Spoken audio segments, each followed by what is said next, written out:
I'm Terry Neto, corporate trainer. I've seen some interesting things happen with I've seen some interesting things happen with Jacqueline and our Prime Minister. My question to all three of you is, if there was one thing that you consider most innovative in your party, keeping the theme, one thing that's most innovative that's happened in your party in terms of practice, not policy, in terms of practice, what would it be? Tony? The most innovative thing. If there was one innovative thing that your party has done. Other than taking Tony Puas. Yeah, and not policy but practice. Yeah.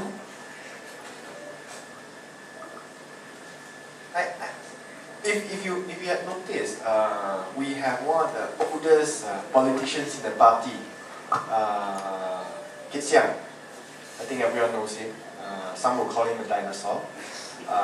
But he's actually at the very forefront of some of the most innovative things in the industry, in pushing the boundaries that puts people like me to shame. I mean, the reason why everyone else got into politics, for Twitter for politics, is because Kit Siang took it up first and started tweeting from the courts, live proceedings from. Oh, you were first. Sorry, you weren't obvious. He did that. He started blogging at the age of something like 60. You know, he didn't know computers. He picked up computers. He forced himself to type. He's glued to his BlackBerry today to keep up with news and stuff. I think he pushes the entire party towards the IT era, the young and the old.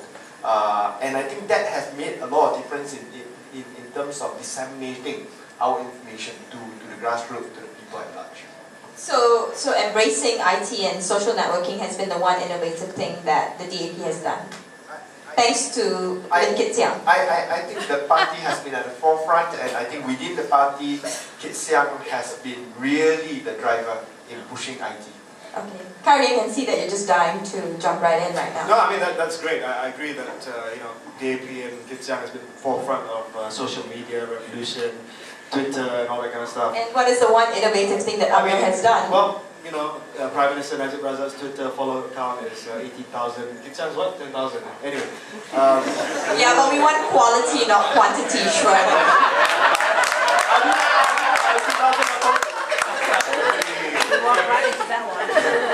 But on the innovation in my party, very specific, going back to constitutional amendment. I think the first thing that PM did when he became president of UMNO was to actually amend the constitution, and amend the constitution in a very fundamental way. The constitution of UMNO was amended several times. But the one time that was amended that really created a chokehold on the grassroots was when this whole business of nomination, minimum quota requirements. Previously, if you wanted to contest a certain post, you needed enough nominations before you were through over the hurdle, over the threshold, in order to contest. For instance, for me, to contest for UMNO Youth Leader, I had to get 38 nominations. And of course, the other two got 38 nominations as well, we were through. But for anybody else who wants to contest, say for instance, Tunku Razak, for instance, he wants to contest, there's no way that he can get 58 nominations, which is what you need to contest the presidency of UMNO previously, simply because the chokehold that the warlords have on the divisions. So PM came in and said, look, let's get rid of this quota system, this minimum quota where you have bonus votes previously, you have minimum nominations, and let's open it up.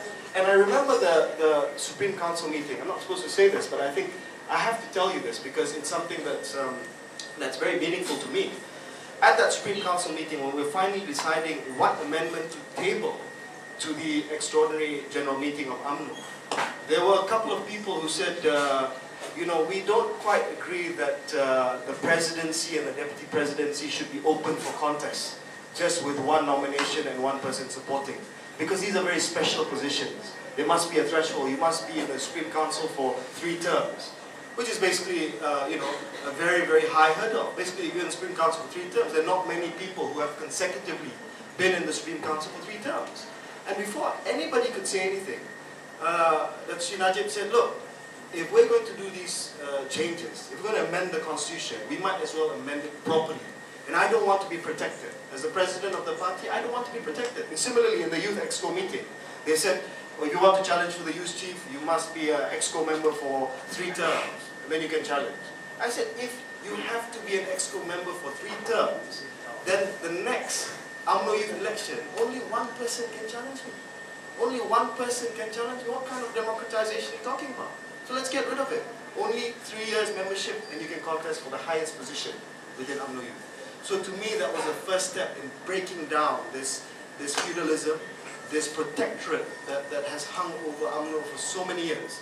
And hopefully this process of devolving power to the grassroots can bring some changes. So you're looking forward to being challenged in the next elections? As I've told my EXCO, as I've told my supporters, I said, look, this position doesn't mean anything to me in terms of my longevity. It only means something to me if I can change things for the better and help the Prime Minister reform the party. If I can't, then somebody else comes in, no problem.